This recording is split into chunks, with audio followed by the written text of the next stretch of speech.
হাদিসে জিবরিল নামে একটা হাদিস আছে, যে হাদিসটা নবী সাল্লাল্লাহু আলাইহি ওয়াসাল্লামের জীবনের শেষ দিকের হাদিস। এবং নবী সাল্লাল্লাহু আলাইহি ওয়াসাল্লামকে এখানে জিবরাইল আলাইহিস সালাম সরাসরি মানুষের রূপ ধরে এসে সামনে বসে হাঁটুর সাথে হাঁটু লাগিয়ে হাত দুটো পায়ের উপর রেখে চারটা প্রশ্ন করেছেন। ইসলাম কাকে বলে, ঈমান কাকে বলে, ইহসান কাকে বলে, কিয়ামত কবে হবে।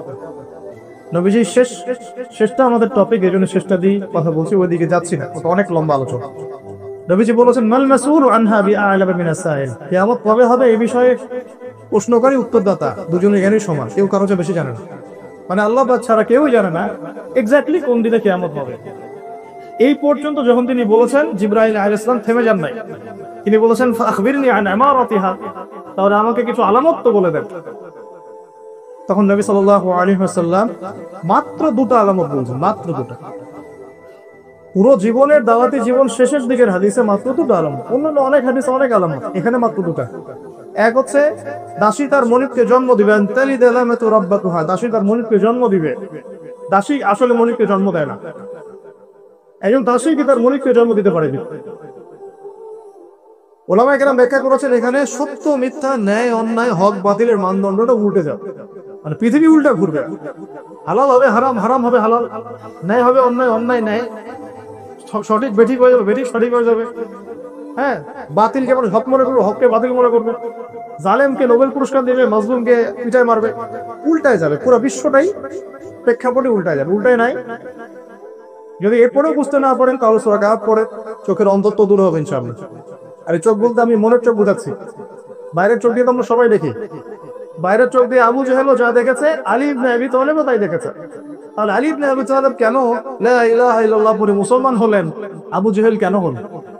আবু জেহেলের কোন চক্রান্ত ছিল? আবু জেহেলকে বলা হতো আবুল হাকাম, জ্ঞানের পিতা। জ্ঞানের পিতা হওয়া সত্ত্বেও সে কেন চিনতে পারল না?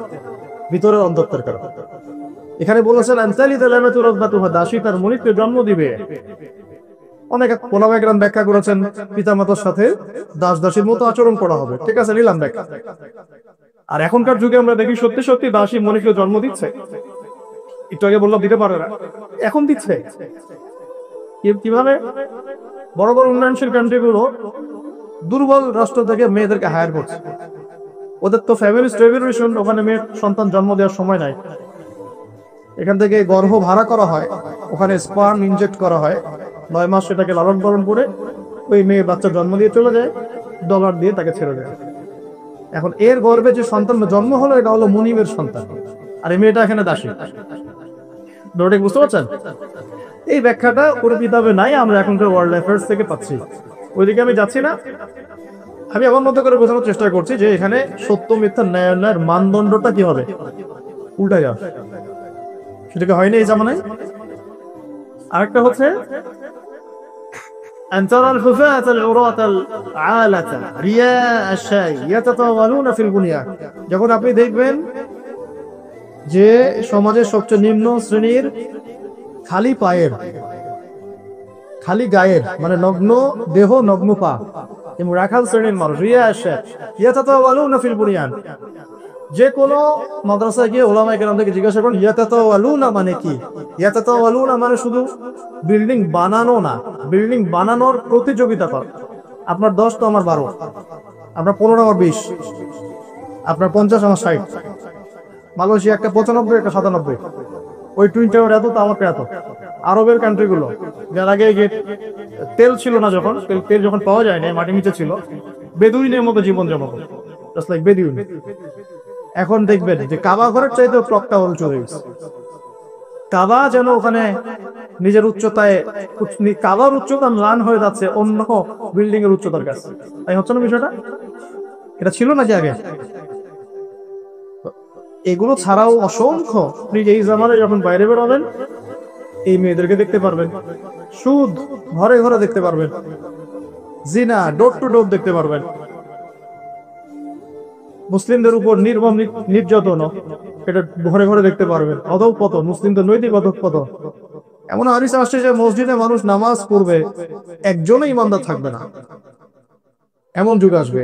প্রকৃত ইমানদারের কথা বলা হচ্ছে যে চতুর্দিক থেকে কাফের মুশরিকরা তোমাদেরকে ঘিরে ধরবে, দস্তরখানায় যেভাবে খেতে বসো তোমরা, এইভাবে তোমাদেরকে গোগ্রাসে খেয়েছে। সাহাবীরা প্রশ্ন করছেন, আমরা কি তখন সংখ্যায় খুব কম হবো?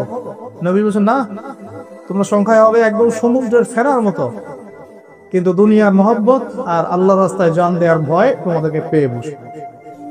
হয় নাই? এটা নিয়ে আলোচনা করলে অনেক সময় যাবে। অনেক লেকচার আছে, বইপত্র এখন বের হয়েছে, পড়াশোনা করবেন, মিলানোর চেষ্টা করবেন যে আসলে আপনি কোন যুগে বসবাস করছেন। তো সভ্যতার শুরু থেকে যে জায়গাটা সবচেয়ে বেশি ইম্পর্টেন্ট, ওই জায়গাকে কেন্দ্র করেই সভ্যতা শেষ হবে। সভ্যতা শুরু থেকে ইম্পর্টেন্ট কেন, ওইটা একটা বিষয় আলোচনা করছি। আর সভ্যতা কিভাবে শেষ হবে সেটাও একটা আলোচনা। সভ্যতা শেষ হবে ওই জায়গা থেকে, আগেটা শোনে। এই হিউম্যান সভ্যতা, এই মানব সভ্যতাটা শেষ হবে ওই জায়গায় কেন্দ্র করে। কিভাবে? যতক্ষণ পর্যন্ত ওই জায়গায় জল বের না হচ্ছে ওই কন্টিনেন্টের মধ্যে, এবং তার অনুসারীদেরকে নিয়ে সে বিশ্বটাকে শাসন না করছে, ততদিন পর্যন্ত কিয়ামত হচ্ছে না। কথা ক্লিয়ার? বুঝতে পারছেন কি কথা? যতদিন পর্যন্ত মসিহুদ দাজ্জাল মানুষের রূপে বের হয়ে ওই জায়গাকে কেন্দ্র করে, হোলি ল্যান্ডের কথা বলছি আমি, কিন্তু শুধু গাজা নিয়ে কথা বলছি। হোলি ল্যান্ড মানে হচ্ছে পুরো নীল নদ থেকে শুরু করে ফোরাত নদী পর্যন্ত। নীল নদ থেকে শুরু করে ফোরাত মানে Euphrates, river Nile, from river Nile to river Euphrates, এই পুরো জায়গাটার কথা। এটা হলো হোলি ল্যান্ড, পবিত্র ভূমি। কি নাম? পবিত্র ভূমি, হোলি ল্যান্ড। এই জায়গা থেকে যতক্ষণ না তার ফলোয়ার্সরা ওয়ার্ল্ডকে রুল করছেন, ততক্ষণ পর্যন্ত কিয়ামত আপনি দেখতে পাবেন। এবং সে কাকে নিয়ে শাসন করবে, এটা হাদিসে চলে আসছে, জিউসদেরকে নিয়ে। জিউস মানে কারা? কে কে তাকে অনুসরণ করবে? অনেকগুলো হাদিস ঘাটলে পাওয়া যায়। 1, 2, এমন এক শ্রেণীর মহিলা যাদেরকে ঘরে রাখা যাবে না, বোঝা যায় কিছু আছে। আর এমন এক শ্রেণীর মানুষ যারা হবে মুনাফিক। এরা বেসিক্যালি করবে। এবং সে 40 দিন বিশ্ব শাসন করবে। নবীজি বলছেন তার প্রথম দিনটা হচ্ছে 1 বছরের সমান, দ্বিতীয় দিনটা হচ্ছে 1 মাসের সমান, তৃতীয় দিনটা হচ্ছে 1 সপ্তাহের সমান, বাকি দিনগুলো তোমাদের দিনের মতো। ভাবতে হবে না কিভাবে একদিন 1 বছরের সমান হতে পারে? যদি সত্যি সত্যি বাহ্যিক ভাবে 1 বছরের সমান হয়, তার মানে কি? তার মানে পৃথিবীর গতি কি কমে যাবে না থেমে যাবে? কিছু একটা তো হবে তাহলে। আর যদি রূপক কোন অর্থ থাকে, তাহলে সেই ব্যাখ্যাই বা কি, সেটাও তো ভাবতে হবে। আমরা তো ভাবনা চিন্তা বাদ দিয়ে দিছি সেই 400-500 বছর আগ থেকে। আল্লামা ইকবাল বলেছেন, এই মুসলিম জাতি ক্রিটিক্যাল থিঙ্কিংস মানে কি বলবো এটাকে, গবেষণামূলক চিন্তাধারা, গবেষণামূলক চিন্তা চেতনা, এই পুরো জাতি সামষ্টিক ভাবে 400 বছর আগে ছেড়ে দিয়েছে। আমাদের ভাবনার সময় নাই। এটা ভাবনার সময় নাই কেন? কারণ আমাদের মাথায় কিছু পেরেশানি আছে, খাবারের, চাকরির, ব্যবসার ইত্যাদি। আর যতটুকু সময় বাকি ছিল ওইটা তো মোবাইল ফোন খেয়ে নিচ্ছে, বাকিটা তো ফোন খেয়ে ফেলতেছে। দাঁড়ায় যে একটু চিন্তা করবে যে আসলে কি হচ্ছে, কেন হচ্ছে, কোথায় ছিলাম, কোথায় আছি, কোথায় যাচ্ছি, চিন্তার সময় নেই। আর ঢাকার মতো সিটিতে আমরা যারা থাকি, সেখানে তো দেখা যায় ফ্লাইওভার উঠলেই যে মানুষের দৌড়ঝাঁপ, চিন্তার সময় নাই, সুযোগ নাই। শুনে আপনি চিন্তা করবেন আপনাকে তো বিশ্বকাপ দিয়ে ধরে যাওয়া উচিত। আপনি দেখবেন কে কত সেঞ্চুরি হাঁকায়, ওদিকে যে সেঞ্চুরি বাচ্চাদেরকে মেরে ফেলা হচ্ছে, এটা তো খবর নাই। এই সেঞ্চুরি হাঁকাই লড়ের খবর আছে। আর মিডিয়াগুলো তো মাশাআল্লাহ তাদেরই, এগুলো তো ঢালাও ভাবে প্রচার করা হচ্ছে। মানুষ দেখতে না চাইলেও দেখানো হচ্ছে, দেখবি না মানে দেখতে হবে, ভাবতে এরকম। আর এই আড়ালে যে কত মুসলিম ওখানে মারা যাচ্ছে, ঠিক নাই। আর আমরা তো ইস্যু পাগল জাতি, আবেগী এবং ইস্যু পাগল। আর কিছু ইস্যু বাজ আছে আমাদের সমাজে, এরা তো ইচ্ছা করে ইস্যু রাইজ করায়।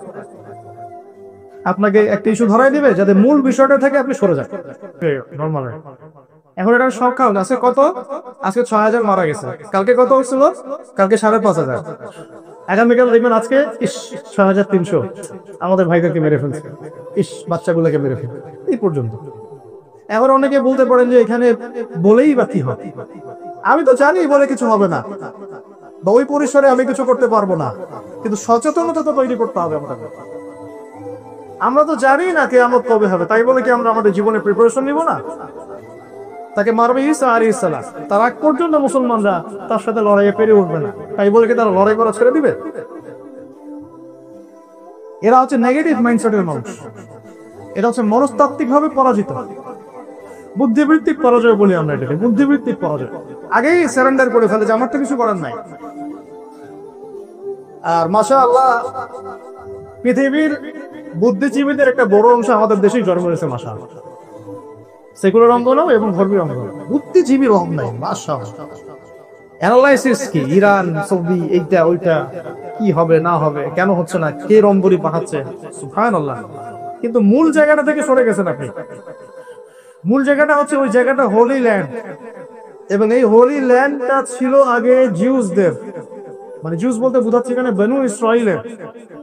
বনু ইসরাইলের এখনকার জিউস কিন্তু এক না, আমি আপনাকে বোঝানোর জন্য বুঝালাম। বনু ইসরাইল ওই সময়কার মুসলিম সম্প্রদায়ের নাম ছিল, আর জিউস পরে হচ্ছে যখন তারা ঈসা আলাইহিস সালামকে অস্বীকার করেছে এবং আমাদের নবীকে অস্বীকার করেছে। ওই জায়গায় তারা শাসন করতো একসময়, অনেক বছর আগের কথা, তারা ওই জায়গাটা শাসন করত। আল্লাহ পাক তাদেরকে শর্ত দিয়েছিলেন, তোমরা যদি ভালো থাকো এই জায়গা তোমাদের, যদি ভালো না হও ফাসাদ সৃষ্টি করো এখান থেকে তোমাদেরকে শাস্তি দিয়ে বের করে দেবে। এবং ওরা বারংবার আল্লাহ পাকের আদেশটাকে লঙ্ঘন করেছে, এমন ভাবে লঙ্ঘন করেছে যে নবীদেরকে পর্যন্ত জবাই করে হত্যা করেছে। বুঝতে পারছেন? নবীদেরকে পর্যন্ত মসজিদের মধ্যেই জবাই করে হত্যা করে দিয়েছে, এইরকম জাতি। তো সে একটা বাচ্চা, মুসলিম বাচ্চাকে মারতে কি তার কলিজা কাঁপবে? কাঁপবে না, স্বাভাবিক। সে নবীদেরকে হত্যা করা জাতি। তো আল্লাহ পাকের আযাব যখন চলে আসলো, কয়েক দফা এদেরকে আল্লাহ পাক এমন শাস্তি দিলেন অন্য বড় জালেমের হাতে, তারা পৃথিবীতে থাকার কোনো জায়গা পেল না। স্টেডিয়াম একটু পরে বলবো ছোট করে, থাকার কোনো জায়গা পেল না। 2000 বছর পরে এই মাত্র 1914 থেকে 18 সালের মধ্যে, এই যে 1914 থেকে 18 সালের মধ্যে প্রথম বিশ্বযুদ্ধ চলাকালীন এই ব্রিটেন বা ইংল্যান্ডের সহযোগিতায়, তখন ব্রিটেন ছিল এই ওয়ার্ল্ডের রুলিং স্টেট, সারা বিশ্বকে শাসন করতো সে। আমাদের এখানেও 200 বছর শাসন করছে, জানেন তো। তো সে তার হাত ধরে এই অল্প অল্প করে এই হোলি ল্যান্ডে ঢোকা শুরু করে 2000 বছর পরে। কি ভিশন নিয়ে ঢুকলো? বেড়াইতে আসছে আপনার কাছে মনে হয়? ওই হোলি ল্যান্ডে বেড়াইতে আসে টুরিস্ট, আমরা যেমন কক্সবাজার যাই দেখতে, ওই রকম? জি না, ওরা আসছে এই পুরো জায়গাটাকে ক্যাপচার করার জন্য, এটা আমাদের ভিশন ছিল। প্রথমে সহযোগিতা নিয়েছে ব্রিটেনের, ব্রিটেন তাকে মায়ের মতো বড় করেছে, লালন পালন, খাওয়ায় জ্বালায়, ভরণ পোষণ দিয়ে, সব দিয়ে। বলে না ভাতৃর কাজ করে, ভাতৃ যেমন সন্তান জন্ম দেয়, ব্রিটেন তেমন। ওরা এমনি আসে নাই, ওরা এসেছে এই জায়গাটা আবার পুনরুদ্ধার করতে। এই উদ্দেশ্যে তারা আগাচ্ছে, এবং এই উদ্দেশ্যে তারা আগাতে আগাতে আগাতে আগাতে হবে। আর এগুলা বলার পরে যদি কোনো শায়েখ আপনাকে বলে যে এই কথা শোনার দরকার নেই, তার আকীদা ভালো না, তাহলে বুঝে নিন তার মধ্যে নেফাক আছে, অথবা তার অন্তর্দৃষ্টির ঘাটতি আছে, অথবা সে ওয়ার্ল্ড অ্যাফেয়ার সম্পর্কে কিছু জানে। নিজে অন্ধ হওয়া ভালো, কিন্তু অন্ধর অনুসরণ করা ভালো। নিজে অন্ধত্বের মধ্যে থাকলে আল্লাহ চাইলে একদিন অন্ধত্ব ভুলে দিতে পারে, কিন্তু অন্য কোনো অন্ধের পিছনে ছুটতে থাকলে আপনি কোনোদিনও চোখে দেখতে পারবেন। তাই একটু রিল্যাক্স হয়ে দাঁড়িয়ে আগে চিন্তা করা শিখুন যে আসলে কথাগুলো মিলছে কিনা বা হচ্ছে কিনা। তাহলে আমি কি শিখে আসলাম এতদিন ধরে? আমাকে তো চিন্তা করতেই নিষেধ করে দেওয়া হচ্ছে। ভাবারই দরকার নাই, যখন আসবে দেখা যাবে। মানে ভাববে এরকম যে এখানে আগুন লাগছে, ওটা নিভাইতে যাওয়ারই দরকার নাই। আগুন তো তোমার ঘরে আসে নাই, যখন আসবে তখন দেখা যাবে। যদি আসেও, যখন আসবে তখন দেখা যাবে। এই ব্যক্তিকে আমরা কি বলবো? চক্ষুষ্মান বলবো না অন্ধ বলবো? আপনার কি মনে হয়? এই জায়গা থেকে সে ওয়ার্ল্ডটাকে শাসন করবে, একা একা করবে? উত্তর না। কাকে নিয়ে করবে? বলেছে জিউসদেরকে নিয়ে। যে জিউসরা বিগত 2000 বছর এখানে আসতে পারে নাই, 1940 থেকে 1918 এর মধ্যে তারা এখানে এসেছে। কাদেরকে পরাজিত করে? তুর্কিদেরকে, অটোমান এম্পায়ারদেরকে। কাদের সহযোগিতা নিয়ে? ব্রিটেনের। আর কে সহযোগিতা করেছিল? মুসলিম নামধারী নাজদিরা। নাজদি কারা? এখনকার আহলে সাউদ। সরাসরি বলুন, জানেন কি বিষয়টা? 1914 থেকে 18 মধ্যে নাজদিরা ব্রিটেনের সাথে হাত মিলিয়ে মাসিক 5,000 পাউন্ডের বিনিময়ে তুর্কিদের বিরুদ্ধে বিদ্রোহ করেছে। নিজের দেশের নিজের জাতির বিরুদ্ধে বিদ্রোহ করে রাষ্ট্র গঠন করা হয়েছে। আর ওরা আমাদেরকে এখন আবার শিখায় যে মানে পলিটিক্যাল অ্যানালাইসিস, তারপরে দাওয়াতের সাথে আমাদের মুসলিম ভাইরা সারা ওয়ার্ল্ডে যে প্রতিহতমূলক পদ্ধতি বেছে নিয়েছে, এইসব আলোচনা করলে এরাই আবার আমাদেরকে খারাজি বলা শুরু করছে। কি সার্কাস চলতেছে আল্লাহ ভালো জানে। অথচ তাদেরই মানে যাদের যাদের থ্রু থেকে রিজিক আসছে, তারাই 1914 থেকে 1918 এর মধ্যে এই নাজদিরাই মুসলিম তুর্কিদের বিরুদ্ধে যুদ্ধ করে এই আসার সুযোগ করে দিয়েছে। সুবহানাল্লাহ, ইতিহাস একটু পড়ে দেখেন। এই যে ঢুকলো তারা, মাশাআল্লাহ, আল্লাহ মাফ করুক, এরপরে তারা আর ওখান থেকে বের হয়। প্রথমে ব্রিটেনের হাত ধরে, তারপরে ব্রিটেনের যখন রোল শেষ হয়ে গেল, তারপরে আমেরিকার হাত ধরা শুরু করলো। মূলত ব্রিটেন আমেরিকা পশ্চিমে এরা আলাদা কেউ না, এরা একই স্বভাব। ওই চাচাতো ভাই, মামাতো ভাই, কাজিন সিস্টার। এমন না যে সে একটা ও একটা, আসলে সবই এক, সব এক। কিছু ভৌগোলিক পার্থক্য, আদর্শের দিক থেকে কোনো পার্থক্য নাই। আমি একদম স্ট্রেট ফরওয়ার্ড কথা বলছি, আদর্শের দিক থেকে কোনো পার্থক্য নাই, সবই এক। শুধুমাত্র একটা পার্থক্য আছে, পুরো ওয়ার্ল্ডের খ্রিস্টান যারা, তাদের মধ্যে একটা পার্থক্য, একটা এক শ্রেণীর খ্রিস্টান আছে যারা ইহুদিদের সাথে বন্ধুত্ব করে চলে, ঠিক আছে? আর এক শ্রেণীর খ্রিস্টান আছে যারা ইহুদিদের সাথে বন্ধুত্ব করে না। এক শ্রেণীর খ্রিস্টান আছে যারা 3 খোদায় বিশ্বাস করে, আর এক শ্রেণীর খ্রিস্টান আছে যারা 3 খোদায় বিশ্বাস করে। এক শ্রেণীর খ্রিস্টান আছে যারা এই যে শুকরের মাংস খায়, আর এক শ্রেণী খায় না। এক শ্রেণী আছে যারা সমকামী, ছেলেতে জিনা করে, নাউজুবিল্লাহ, এই শ্রেণী করে না। এক শ্রেণী মাদকটাকে হালাল জায়েজ মনে করে, এই শ্রেণী করে না। খ্রিস্টানদের মধ্যে একটা দল আছে যারা মুসলিমদের অনেক বেশি কাছাকাছি হবে। এখানে একটা ডিভাইডেশন আছে, এটা মাথা রাখবে। পুরো ওয়ার্ল্ড অ্যাফেয়ার্সে যত খ্রিস্টান কান্ট্রি আছে, নাসারা, এদের মধ্যে দুটো গ্রুপ পাবে।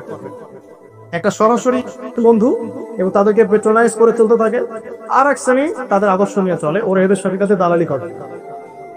আমি স্পষ্ট করে বলে দিই আপনাদেরকে, আপনি এই আগ্রাসনের পক্ষে পশ্চিমা বিশ্বের সব দেশকে পেলেও রাশিয়াকে পাবেন না ইনশাআল্লাহ। বুঝতে পারেন?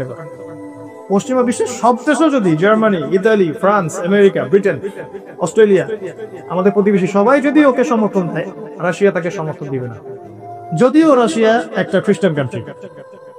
কথা কি বুঝতে পারছেন আমার? এদের মধ্যে একটা গ্রুপিং আছে। এক শ্রেণী আছে যারা মুসলিমদের কিছুটা কাছাকাছি হবে, এটা কিন্তু কোরআনেও আছে। সূরা আলে ইমরান, সূরা মাইদার মধ্যে আপনি পড়লে পাবেন, সূরা মাইদার মধ্যে এটা আছে, সূরা মাইদা পড়ুন। এখন বুঝেন, বিষয়টা বুঝেন। ওই জায়গা থেকে ও বিশ্বটাকে শাসন করতে চায় বলে এখানে এসেছে, এমনি এমনি সে আসে না। এবং তার একা শাসন করবে না, তার অনুসারীদেরকে নিয়ে শাসন করবে। তার অনুসারী মূলত কারা? এই জিউসরা। ঢুকলো কবে? 1917-18। তারপর কি চলে গিয়েছে? না, যায় নাই। তারপরে এদের সহযোগিতা নিয়ে, পশ্চিমাদের সহযোগিতা নিয়ে ক্রমশই বড় হয়েছে, ক্রমশ বড় হয়েছে। এটা কি নতুন যুদ্ধ শুরু হয়েছে অক্টোবর মাসে স্বাধীনতাকামীদের সাথে? জি না, এটা 73 বছর ধরে চলছে। কত বছর? আরো বেশি হবে। 73 তো আমি কম বললাম, আরো বেশি হবে। ওই 18 থেকেই তো শুরু হয়েছে। তখন ওখানকার যারা নাগরিক ছিলেন তারা কি এটাকে মেনে নিয়েছিল? না, তারা আন্দোলন করেছে, বিদ্রোহ করেছে, প্রতিবাদ করেছে। প্রতিদিন মারা হয়েছে, একটা দুইটা করে মারা হয়েছে, একটা দুটো করে মারা হয়েছে। আমি এখন আপনাকে খাতা খুলে এইসব দেখাতে চাচ্ছি না যে কতজনকে তারা মেরেছে, কত সালে কতজনকে মেরেছে, কোন কোন সময় কতজনকে মেরেছে, কতজন নারী ছিল, কতজন পুরুষ ছিল, কতটা মিসাইল এটা ছুড়েছে, ওরা কতটা ছুড়েছে। আমি এই হিসাব আপনাকে দেখাতে যাচ্ছি না, বিকজ এটা দেখানোর পরিবেশ না। এগুলো বইয়ের মধ্যে পাবেন সব। এটা দেখালে আমাদের কনফিডেন্স আরো লো হয়ে যাবে, আত্মবিশ্বাস আরো কমে যাবে। শুধু এতটুকু শুনেন, প্রতিদিন গড়ে 2.43 জন মানুষকে মারা হচ্ছে। প্রতিদিন গড়ে হিসাব করেন। এখন এক বছরে কত মাস, কত দিন, কত বছর, কত ঘন্টা?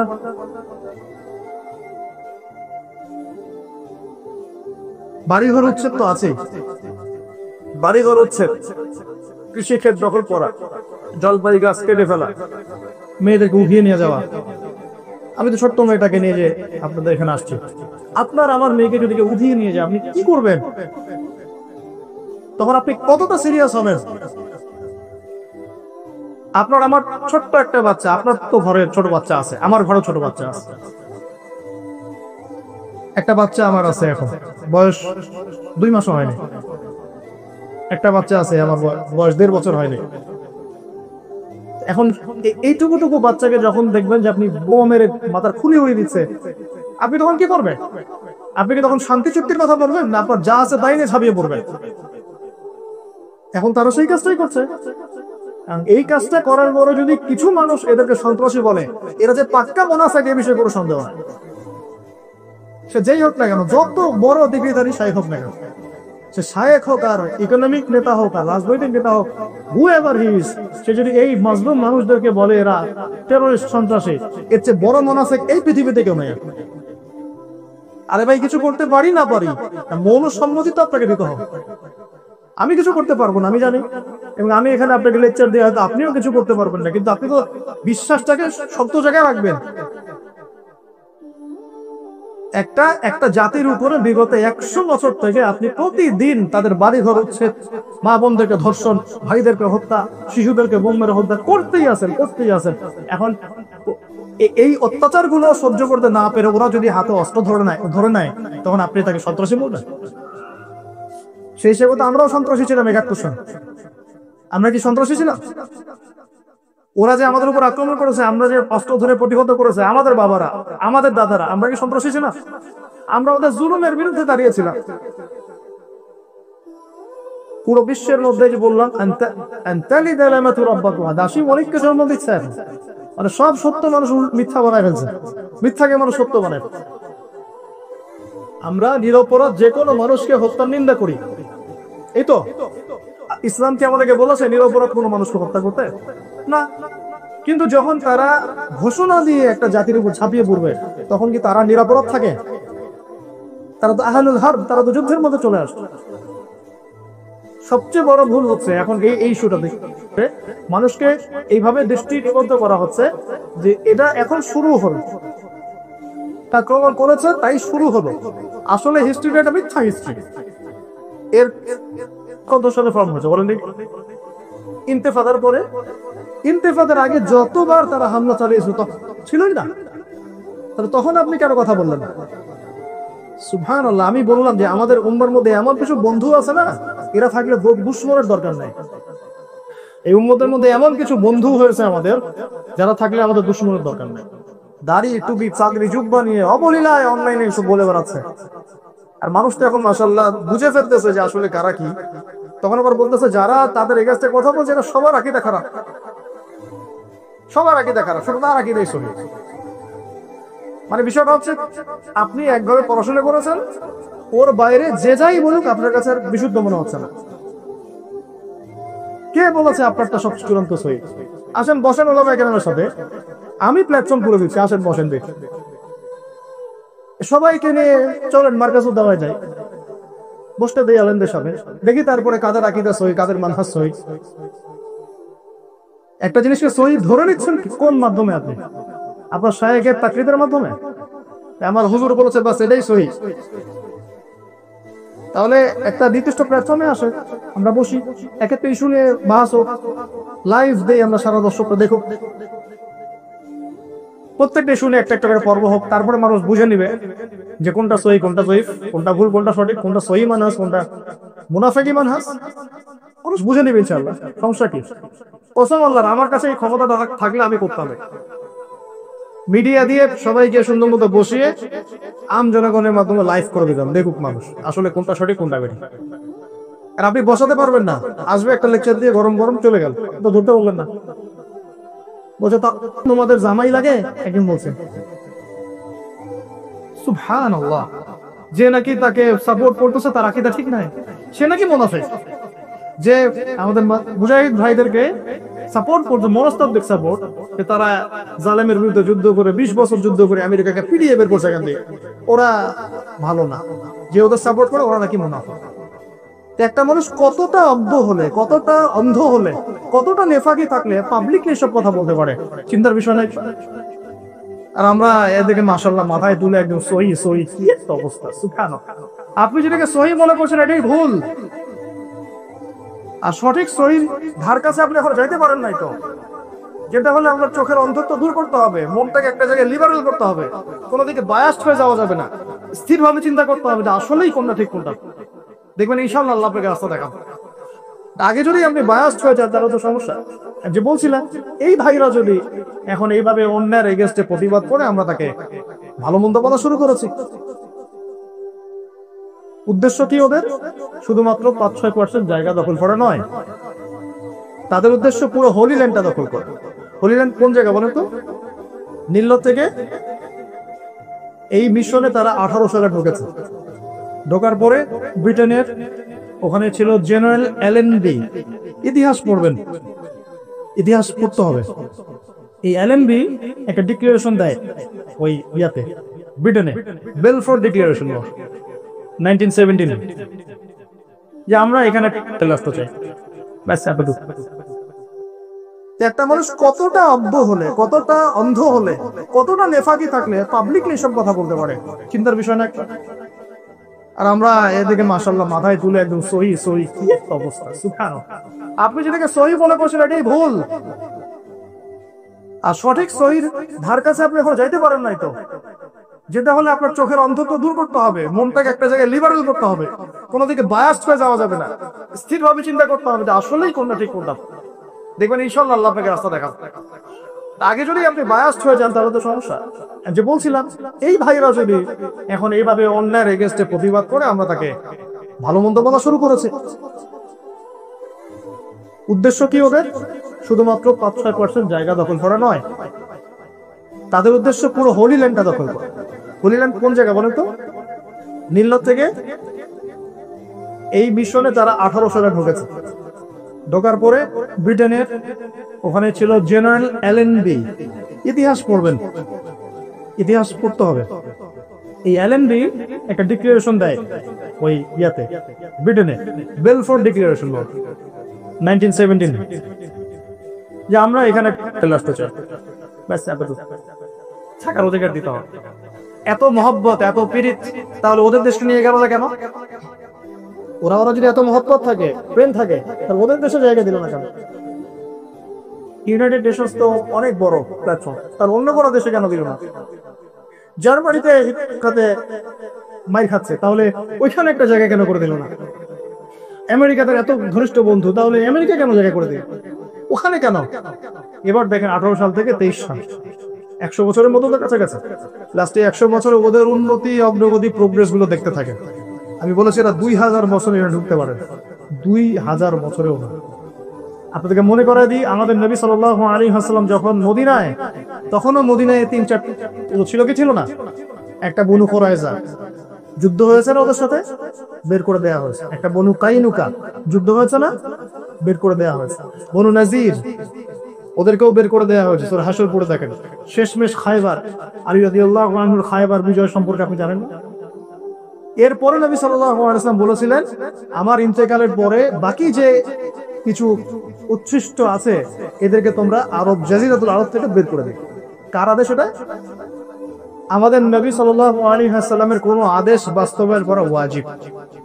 আমাদের ওস্তাদকে জিজ্ঞাসা করেন, নবী করিম সাল্লাল্লাহু আলাইহি ওয়াসাল্লাম আপনাকে টুপি পরতে বলেছেন, এভাবে শব্দ বলেছেন, তোমরা টুপি পরো। আল্লাহ নবী যখন বলেন করো, তখন ওটা হয় ওয়াজিব। করো না, না করাটা হয় ওয়াজিব। নবীজি বলছেন ওদেরকে বের করে দিও। কি এটা? তার সুন্নাত না মুস্তাহাব? এই কাজটা সাহাবীরা করেছেন না করেন নাই? আবু বকর সিদ্দিক, ওমর রাদিয়াল্লাহু আনহু একটা একটা করে ধরে ধরে কাঁদে। কারণ জানেন এখানে থাকলেই সমস্যা করবে। এদের ইতিহাস, এই সমস্যার ইতিহাস, এটা আপনারা দেখে নিন, আমার প্রিভিয়াস কিছু লেকচারে আছে। এখন তারা এটা ভুলে নাই। এরপর তারা যখন উদ্বাস্তুর মতো হয়ে গেল, এরপর থেকে ওমর রাদিয়াল্লাহু আনহু যখন জয় করলেন, তখন কি ওর রক্তপাত হয়েছিল? না, ওরা জিজিয়া দিয়ে থেকেছে, একজন মানুষকে হত্যা করা হয়। তারপরে ওই সময় থেকে নিয়ে এই আপনার প্রথম ক্রুসাইড, আমরা যেমন প্রথম ক্রুসাইড 1099 সালে হয়েছে, এর আগ পর্যন্ত তারা ওই জায়গা দখল করতে পারে নাই। তার প্রথম ক্রুসাইডের পরে অল্প কিছু সময় তারা সেখানে ছিল, পরে আবার 1187 সালের দিকে সালাহউদ্দিন আইয়ুবী রাহিমাহুল্লাহ তিনি ওইটা আবার বিজয় করে ওদেরকে ওখান থেকে বের করে। তারপরে এই যে আবার 1914 1918 অবাইদা ভাই এখানে আবার আইয়ুবী রাহিমাহুল্লাহর আকীদা নিয়েও প্রশ্ন উঠছে। যে মানুষেরা দাওয়াতের সাথে জিহাদের মধ্য দিয়ে বিজয় করে আমাদের শত্রুদেরকে দমন করে সেখান থেকে বের করে দিল, ওদের আকীদা মানহাজ ঠিক নাই, আর তুমি মানুষের রিয়াল খেয়ে বেড়াও, তোমার আকীদা মানহাজ ঠিক আছে। ব্যাপারটা এরকম নাকি? বুঝাতে যাচ্ছ আমাদের?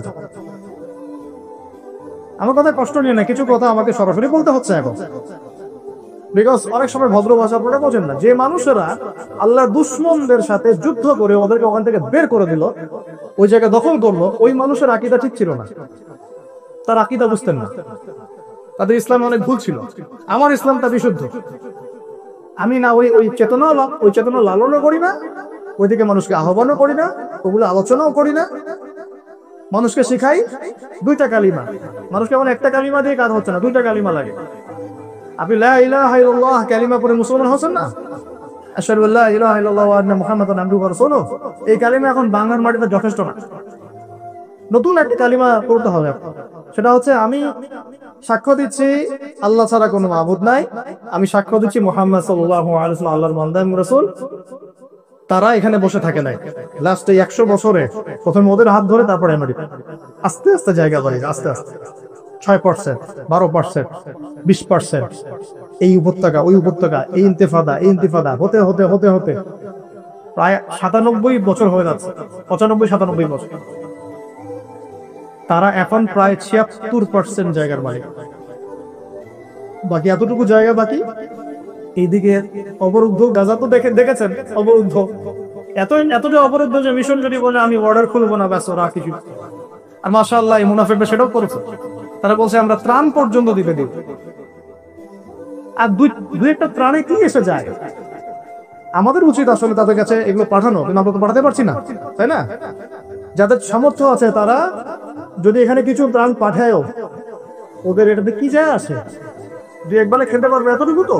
ওরা কি বলছে জান, ওদের ভয়েসটা এমন যে আমরা তোমাদের ত্রাণ চাই না, আমরা তোমাদের খেজুর চাই না, আমরা তোমাদের সহানুভূতি চাই না, আমরা তোমাদের চোখের পানি চাই না, আমরা তোমাদের কাছ থেকে অস্ত্র চাই, অস্ত্র যা দিয়ে আমরা এদের সাথে যুদ্ধ করতে। তারা এই কথা বলছে, আমার চোখের পানির আর কোনো প্রয়োজন নাই, আমার খেজুরেরও তার দরকার নেই। আল্লাহ এই 90 বছর যদি ওদেরকে বাঁচিয়ে রাখতে পারেন, আল্লাহ রিজিকের ব্যবস্থা করবে।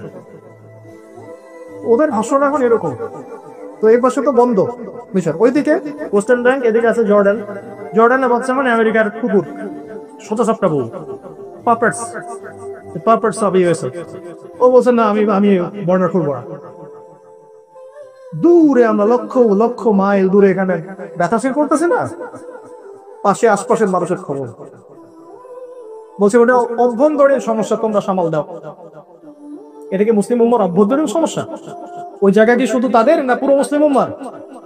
আপনি আমাকে বলেন আমাদের কেবলা কয়টা ছিল? আগে ওখানে নামাজ পড়েছে না 16 মাস, ওটা আমাদের পবিত্র জায়গা না? ওখানে 1 রাকাত নামাজ পড়লে 700 রাকাতের নেকি হয়। ওখানে যে ব্যক্তি 2 রাকাত নামাজ পড়েছে তার গুনাহ মাফ। ওইখানে আল্লাহ রাসূল সাল্লাল্লাহু আলাইহি ওয়াসাল্লাম মক্কা থেকে ওখানে গিয়ে সমস্ত নবীদেরকে নিয়ে ইমামতি করেছেন, তার বোরাক বাঁধা ছিল, ওখান থেকে আল্লাহ পাঠিয়েছেন তাকে আরশে আজিমের কাছে। আমাকে একটা কথা বলেন, যদি এই আক্রমণটা যদি মক্কায় হতো, কাবা ঘরে হতো, আপনি কি চুপ করে বসে থাকতেন? নাকি লাইভে এসে বলতেন আমার কি করার আছে? অভিনয় করে করে বলতেন আমার কি করার আছে? কথা বলার অ্যাক্টিং দেখলে মনে হয় যে নচিকেতা কলকাতার অভিনয় করতেছে। এত ফটল ফটল ইংরেজিতে করার কি দরকার? আমরা ইংরেজি বুঝি না? দুই এক লাইন ইংলিশে ফটল ফটল করে কি বোঝাতে যাচ্ছে না? আমাদের কি করার আছে? বলছে যে যতবার নাকি ফিলিস্তিনিরা প্রতিবাদ করেছে ততবারই তারা ল্যান্ড হারিয়েছে। প্রতিবাদ করার আগেই তো তারা 60% ল্যান্ড আগেই হারিয়ে ফেলেছে। এ খবর তো জানেনি না, বেওয়াকুফ কথাটা। প্রতিবাদ করার আগে তো যখন তারা চুপচাপ ছিল, শান্তিপ্রিয়, তখনই তো ল্যান্ড হারিয়ে ফেলেছে। মনে করেন, এক্সাম্পল দিচ্ছি, আমার কথাকে নেগেটিভ নিয়েন না, বাংলাদেশকে যদি কেউ আক্রমণ করে, আল্লাহ না করুক, মনে করেন উত্তরবঙ্গ দখল করে ফেললো, এখন কি আমরা ভয়ে বসে থাকবো যে আমরা যদি আক্রমণ করি ওরা যদি আবার পুরো ঢাকাও দখল করে ফেলে? আপনি কি এভাবে চিন্তা করবেন? কখনোই না। আমাদের দেশের সেনাবাহিনীর একজন সদস্য বাকি থাকা পর্যন্ত ফাইট করতে থাকবে। করবে কিনা? নিঃসন্দেহে করবে। ৭১ সালে করা হয়নি? যদি না করা হতো তাহলে কি এই জায়গাটা দখল করে ফেলতো না? এটাই তো একটা নীতি, যারা বুক ফুলিয়ে বাঁচতে চায় এভাবেই বাঁচে। তো বলছে কি করার আছে, ওরা যত আগাবে ততই ল্যান্ড হারাবে। হারানোর বাকি আছে কি এখন? হারানোর কি বাকি আছে? অ্যাটলিস্ট আমাদের শহীদদের সংখ্যা তো বাড়ছে। হ্যাঁ, এখানে শান্তি চুক্তির কি কি আলোচনা হতে পারে? একটা শান্তি চুক্তি আলোচনা হতে পারে, সেটা হচ্ছে পুরো জমি ফেরত দিতে হবে, দিয়ে যেখান থেকে আসছো ওখানে চলে যাও, তাহলে শান্তি। ঠিক আছে, যেখান থেকে আসছো তোমরা, যাদের হাত ধরে আসছো ওদের দেশে চলে যাও, আমাদের জমি আমাদেরকে ফেরত দাও, তাহলে শান্তি। আর জানি তারা এটা কখনো মানবে? এই যে বললাম শেষমেশ কি ফলাফলটা এখানে যাবে, ওরা তো এসেছেই পুরো দখল করছে। ওরা কখনো এটা করবে না। প্রয়োজনে পুরা শক্তি নিয়ে তারা আক্রমণ করে একটা শিশুকেও বাকি রাখবে না, মেরে ফেলবে। একটা শিশুকেও না, কারণ ওরা জানে এরা বড় হলে আবার আমাদের এগেইনস্টে অস্ত্র ধরবে। ধরবে, অবশ্যই তো ধরবে। যখন আপনাকে যদি আপনার সামনে যদি আপনার বাবাকে টেনে হেসটা নিয়ে যাওয়া হয়, আপনি ভিতরে একটা ক্ষোভ লালন করবেন না যে আমার বাবাকে এভাবে নিয়ে গেছে আমার সামনে, আমি যদি বড় হবো তোকে দেখে নিই। এটা করবেন কিনা আপনি? এটা অ্যাভেলেবেল হয়ে গেছে ওদের কাছে, তো ওরা কেন এগ্রেসিভ হবে না? অনেক পয়েন্ট আছে, একটা লেকচারে তো সব পয়েন্ট আলোচনা করতে পারবো না। এখানে আমরা মাজলুমদের পক্ষ নিব, জালেমদের না। কিছু করতে পারি না পারি, অ্যাটলিস্ট মাজলুমদের জন্য মন থেকে দোয়া করবো, ওদের পক্ষ নিব, প্রত্যেক নামাজে ওদের জন্য দোয়া করব, ব্যথাটাকে ফিল করব, মানুষকে সচেতনতা সৃষ্টি করব, হক কথাটা স্পষ্ট করব। যদি পসিবল হয় আমরা যদি ত্রাণ কালেক্ট করতে পারি, আমরা ত্রাণ পাঠাবো। সুবহান। কিছু মানুষে কত মানুষ যে আছে ভাই বাংলাদেশে, মাথাও খারাপ হয়ে যায় আমাদের। বলছে ভাই এসব কথা বলে কি দরকার, আপনি যান না কেন জিনাদের? মানে ভাবতে এমন যে এটা সৌদি থেকে রিয়াল আসার মধ্যেই সহজ। ওয়েস্টার্ন ব্যাংকে আসলাম, এটা কালেক্ট করে নিয়েছিলাম। এই সুযোগ যদি থাকতো, এই সুযোগ যদি ওপেন থাকতো সারা ওয়ার্ল্ডে, বাংলাদেশ থেকে কেন পুরো বিশ্বের বিভিন্ন জায়গা থেকে লাখ লাখ যুবক যেত, যেত কি না? যেত কি যেত যেত। কিছু মেয়েলি ঝগড়া আছে, এগুলো ওদের শায়েখ শিখায় দেয়। এটা বলবো, যদি এটা বলো তাহলে এটা বলবো, তুই চাস না কেন? ঠিক আছে। আরে ভাই একজন ভাই যাইতে পারে না, সে তো তাও কথা বলতেছে রে ভাই। একজন ভাই যাইতে পারে না, যাওয়ার তামান্না আছে, যাইতে পারে না, কথা তো বলতেছে অ্যাটলিস্ট। তুই তো কটা কথা বলস না, আর যে কথা বলে তারে তুই খারাজি বলস। ভাই ঢাকায় বাসায় কথা বলতেছি, সেগুলো আমরা আলোচনা করি তো আমাদের মধ্যে আর কি। যাই হোক, এখন শেষ করে দেই, 10 মিনিট সময় দেন আমাকে। ওরা এই জায়গাটা 76% আর রাখবে না, ওরা আরো চাইবে, প্রতিনিয়ত এটাকে আরো বাড়াতে চাইবে। এটা ফিউচার আপনাকে বলছি ইনশাআল্লাহ। দেখবেন প্রতিনিয়ত বাড়াতে চাইবে, ওদের মিত্রদেরকে সাথে নিবে। কিছু বলতে গেলে দেখবেন কনফ্লিক্ট লেগে যাচ্ছে। আমার ধারণা, আল্লাহ ভালো জানেন, আমি চাই না এটা হোক, আল্লাহ ভালো জানেন, যে প্রথম বিশ্বযুদ্ধ এবং দ্বিতীয় বিশ্বযুদ্ধের মতো আরো বড় কিছু এরা পরিকল্পনা করতে পারে ভবিষ্যতে। প্রথম বিশ্বযুদ্ধ বিশাল একটা যুদ্ধ হয়েছে, এর মধ্য দিয়ে ব্রিটেন শাসন ক্ষমতায়, রুলিং স্টেট। দ্বিতীয় বিশ্বযুদ্ধ বিশাল একটা যুদ্ধ সৃষ্টি করা হয়েছে, তারপরে আসলো আমেরিকা। আমার ধারণা এরা নতুন করে এমন কোন যুদ্ধ লঞ্চ করতে পারে, লঞ্চ করার সময় এভাবেই কোনো ইস্যু সৃষ্টি করবে, যেটা করছে ক্রমশ। ইউক্রেন রাশিয়ার মতো হতে পারে, সিরিয়া ইস্যু হতে পারে, কোন একটা ইস্যু নিয়ে দেখবেন। আমি দোয়া করি আল্লাহ যেন না হয়, আমার কাছে মনে হয় এমন কোন একটা ইনসিডেন্ট হতে পারে, এটা পরিকল্পনায় আছে। উদ্দেশ্যটা হচ্ছে ওদের পৃথিবীর বুকে রোলিং স্টেট হিসেবে নিয়ে আসে। আর এটা যদি হয় তাহলে এই হাদিসের বাস্তবায়ন হবে, তাদেরকে নিয়ে ওয়ার্ল্ডটাকে শাসন করবে। ঠিক আছে, ওরা শাসন আগে কি করেছিল? উত্তরে হ্যাঁ, আগে করেছিল। কখন? দাউদ আলাইহিস সালামের সময়। আরেকবার কখন করেছে? সুলাইমান আলাইহিস সালামের সময়। তখন তারা ভালো ছিল, তখন তারা ভালো মুসলিম ছিল, আল্লাহ পাক তাদেরকে ওই জায়গার দায়িত্ব দিয়েছিলেন। কিন্তু আল্লাহ কোরআনে বলেছে সূরা বনী ইসরাঈলে, লা তুফসিরুন্না ফিল আরদি মাররাতাইন, তোমরা দুইবার এই জমিনে ফাসাদ সৃষ্টি করো। একবার যখন তারা ফাসাদ সৃষ্টি করলো, সুদ খায়, নবীদেরকে হত্যা করে, আল্লাহর আদেশ মানে না। আল্লাহ পাক নেবুজাত নেজার নামে একজন শাসককে ওদের উপর চাপিয়ে দিয়েছে।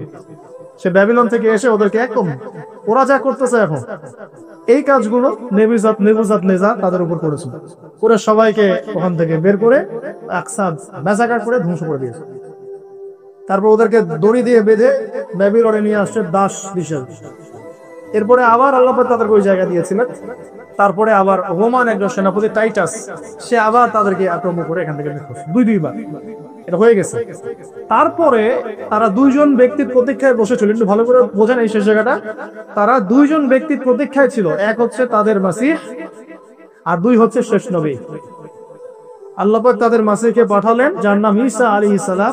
তারা নিজেদের মাসিহকেই চিনতে পারলো না, বরং তাকে জারদ সন্তান বলে গালি দিল এবং তাকে হত্যার চেষ্টাও করলো। আল্লাহ পাক তাকে উঠিয়ে নিলেন। তারা বলে ইন্না কাতালনাল মাসিহ ইবনে মারইয়াম রাসূলুল্লাহ, দেখেন নাই সূরা নিসার মধ্যে আছে, আমরা মাসিহকে হত্যা করেছি। আল্লাহ বলছে ওমা কাতালুহু, তারা তাকে হত্যা করে নাই, ওমা সালাবুহু, তারা তাকে ক্রুশবিদ্ধ করে নাই, ওয়ালাকিন শুনবিহা লাহুম, কিন্তু তাদের কাছে মনে হয়েছিল এটা হয়েছে। আল্লাহ পাক উঠিয়ে নিয়েছে। বাল রাফআহু আল্লাহু ইলাইহি, এই শাস্তি এটা যখন তারা মানে করলো, ঈসা আলাইহিস সালামকে যখন হত্যার চেষ্টা করলো, এরপর থেকে তারা আর বনী ইসরাইল থাকলো না, হয়ে গেল অবিসংখ্য জাতি। আরেকটা অপশন বাকি ছিল শেষ নবী। এই শেষ নবীকে পাওয়ার জন্যই তারা মদিনায় ঘাটে গিয়ে বসেছে।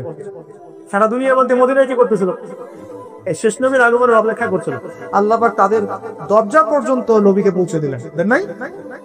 17 মাস 16 মাস তাদের কিবলায় নামাজও পড়লাম, তারপরেও তারা নবীকে চিনতে পারে। অবশ্যই তোমাকে চিনে, যেমন করে তারা ওদের সন্তানদেরকে চিনে। তারপরে কেন মানলো না? কেন? কারণ আমাদের নবী আসছেন বনু ইসমাইল থেকে, ইসমাইল আলাইহিস সালামের সাথে, আর ওরা বলতেছে আমাদের বনু ইসরাইল থেকে আসবে। তো এই হলো মূলত সমস্যাটা। এরপরে আল্লাহ পাক ওদের উপর চূড়ান্ত নারাজগি প্রদর্শন করলেন। আল্লাহ নবী তাদেরকে বের করে দিলেন, যুদ্ধ হলো, শেষে তারা আর এখানে ঢুকতে পারে না। এই যে 14 থেকে 18 ঢুকেছে, 23 পর্যন্ত আপনাকে দেখালার কি করেছে। এখন কি করেছে?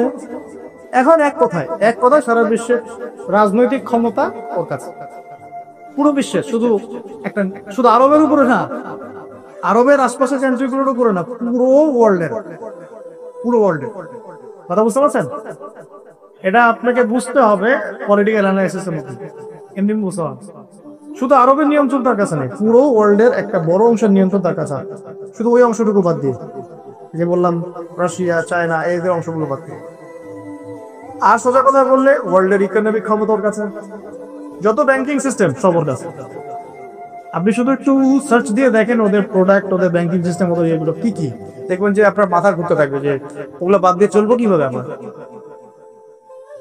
আপনার গুগল, আপনার মাইক্রোসফট, আপনার এই যে অ্যাপল, আপনার আর কি আছে অ্যামাজন, আপনার কি নেসলে, এইটা ওইটা যা যা সবকিছু দেখবেন, ফেসবুক, যেখানে বসে আমরা এগুলো করতেছি, এটাও এখন এই জায়গাটা তাদের পলিটিক্যাল পাওয়ার, ইকোনমিক পাওয়ার এবং সাথে মিডিয়া, যত একটা একটা নাম ধরে করে মিডিয়ার নাম বলা যাবে সব ওরা। আর আছে সংস্কৃতি ওর কাছে, মগজ ধোলাই করেছে মানুষ। এমনকি ডিজনির মতো চ্যানেল তারা তৈরি করে বাচ্চাদের মাথাও ধোলাই করেছে, বাদ রাখে না। আর ওয়ার্ল্ডকে রুল করতে যা লাগে অস্ত্র শস্ত্র, কোনটা বাদ আছে ওর কাছে? আপনি জানেনও না যে তার কাছে কি কি অস্ত্র শস্ত্র, এবং মিত্র তো আছেই হবে, 10, 20, 30টা মিত্র কান্ট্রি তো আছে। সব মিলিয়ে শেষটা হচ্ছে এই যে সে ওখান থেকে ওয়ার্ল্ডটাকে রুল করবে, এটা সত্য। তবে কনফ্লিক্ট থেমে থাকবে না, চলতে থাকবে, এটা কন্টিনিউয়াসলি চলতে থাকবে। আমরা এখানে কি জানার পরে জালেমের পক্ষ নিব না মাজলুমের পক্ষ নিব, নাকি আমরা প্যারালাইজড হয়ে যাবো যেটা হতে যাচ্ছে আমাদের কি করার আছে? আমাদের কি করার আছে আল্লাহ পাক সেটাই দেখবেন। তুমি তোমার সাধ্যের মধ্যে কি করেছিলা? তোমার কাছে তো আমি তেল দিয়েছিলাম, তেলটা বয়কট করার নাই কেন? তোমার কাছে তেল দিয়েছিলাম, তোমরা তো তেলটা বয়কট করতে পারতা, আর বিমান ফ্লাই করতো না। তোমরা তো একসাথে একটা ইউনাইটেড একটা প্ল্যাটফর্ম গঠন করতে পারতা, তোমাদের সব মিলিটারি গুলোকে একত্রিত করতে পারতা, ফাইট করে লড়তা যদি মরতে। আল্লাহ পাক তো এটা দেখবেন, আল্লাহ পাক দেখবেন না ওখানে তুমি জয়লাভ উদ্ধার করে আসছো কিনা। কথাটা বুঝতে চেষ্টা করো। ফাইনাল গন্তব্য পেয়েছো কিনা এটা তো আল্লাহ পাক জিজ্ঞাসা করবেন না। আল্লাহ পাক জিজ্ঞাসা করবেন তুমি যখন ছিলে তখন তোমার কাছে যে মাধ্যমগুলো ছিল এইগুলো অ্যাপ্লাই করেছিলে কিনা, তুমি তোমার দায়িত্ব পালন করেছো কিনা। তবে এই দায়িত্ব পালন না করলেও ইনশাআল্লাহ তাআলা আল্লাহ রাব্বুল আলামিন এই বিশাল মহাযুদ্ধের পরে মালহামার পরে ইমাম মাহদিকে নিয়ে আসবেন এবং তার হাতে বিজয় লিখে আছে। তখন আছে যে খোরাসান থেকে ফ্ল্যাক্স জ্বালে এবং স্ট্রল করে বরফে স্ট্রল করে হলো ওদের সাথে তোমরা যুক্ত হয়েও, আর পৃথিবীর কোন সেনাবাহিনী ওদেরকে পরাজিত করতে পারবে না। শেষ হাদিসে আসছে লা তুকাতিলুন আল-ইয়াহুদ, তোমরা অবশ্যই এদের সাথে যুদ্ধ করবে, ওয়ালা তাকতুলুনহুম, অবশ্যই এদেরকে তোমরা হত্যা করবে। এমনকি হাত্তা ইয়াকুলুল হাজার, এমনকি পাথর পর্যন্ত কথা বলা শুরু করবে যে ইয়া মুসলিম, হে মুসলিম, ইন্না ওরা আল-ইয়াহুদ তাআল ফাকতুলহু, আমার পিছনে চিন্তা করে না। দেখেন পাথর কিন্তু অলরেডি কথা বলা শুরু করেছে। মনে করছে কিভাবে? দেখেন অবরুদ্ধ একটা মানুষদের কাছে কোনো অস্ত্র নাই, পাথর দিয়েই কথা বলছে। পাথর নিক্ষেপটাই কথা, আর বাহ্যিক ভাবে পাথর কথা বলতে পারে আল্লাহ চাইবে। এমনকি পাথর কথা বলছে না, দেখেন না স্টোন দিয়ে যুদ্ধ করতেছে। বুঝতে পারেন? বুঝতে পারছেন? কিছুই তো নাই তাদের কাছে, কথাটা তাদের ভাষাটা প্রকাশ করতেছে কিভাবে? পাথর দিয়ে। বুঝতে পারেন নাই? আর বাহ্যিক ভাবে পাথর কথা বলতে পারে, আল্লাহ চাইলে অবশ্যই কথা বলতে পারে। মানে জড়বস্তু পর্যন্ত ওদের জুলুম দেখতে দেখতে অতিষ্ঠ হয়ে গেল, আল্লাহ তাআলা জবান খুলে দিবে। তারপরে ঈসা আলাইহিস সালাম, ইমাম মাহদির পরে ঈসা আলাইহিস সালাম আসবেন না, ইমাম মাহদির পরে দাজ্জালের যখন পুরো ওয়ার্ল্ডে ম্যাসাকার করতে থাকবে, তখন আল্লাহ পাক ঈসা ইবনে মারইয়াম